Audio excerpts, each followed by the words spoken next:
to take this to Mr. KP Fabian, who's the former Deputy High Commissioner of India to Canada, to get his opinion on how this certainly has been a big pain point for the Trudeau government, and one of the hugest reasons of why it also dented his reputation among his own people.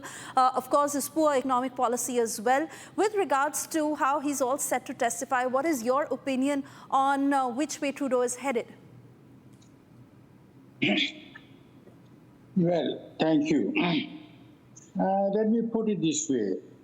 Prime Minister Justin Trudeau's conviction that by getting rough and tough with India, he can gain domestic political advantage and thus politically survive, I'm afraid he had got it wrong.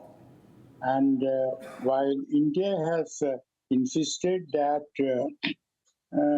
nobody in Canada, whether Canadian citizens or not, nobody in Canada can threaten violence against Indian entities, namely the High Commission, Air India, State Bank of India, and all that, and that Canadian government is obligated to give protection and take action against those who threaten violence. Well, Canadian government has tended to confuse the issue by saying that it's a question of freedom of expression.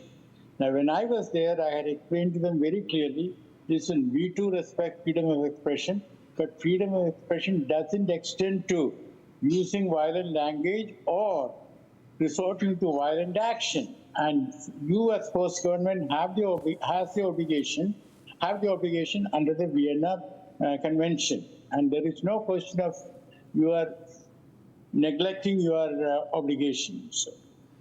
But they have neglected. Let me put it very clearly.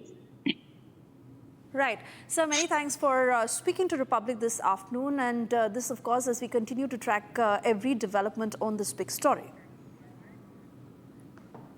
Well, another aspect of this big story is how the United States is now backing Canada as far as the Canadian-Indian diplomatic row is concerned, so much so that US is saying that it is India instead that is not cooperating with Canada. The United States has backed Canada in these allegations as far as India's involvement in Hardeep Singh Nijjar's assassination is concerned. The US has accused India of not cooperating with the investigation. State Department spokesperson Matthew Miller has emphasized that the Canadian allegations must be taken seriously, and this is yet another point of escalation in diplomatic tensions between both the sides.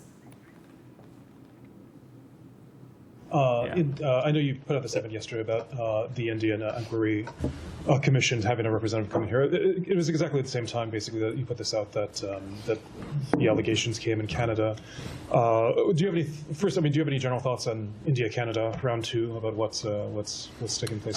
First of all, I'd say that the timing of those was completely coincidental. When it comes to the Canadian matter, we have made clear that the allegations are extremely serious, and they need to be taken seriously, and we wanted to see the government of India cooperate with Canada in its investigation. Obviously, they have not chosen that path. You say the allegations extremely serious. You mean the long-standing ones? Canada, yeah. The long-standing ones. Yes, I mean. yes, correct.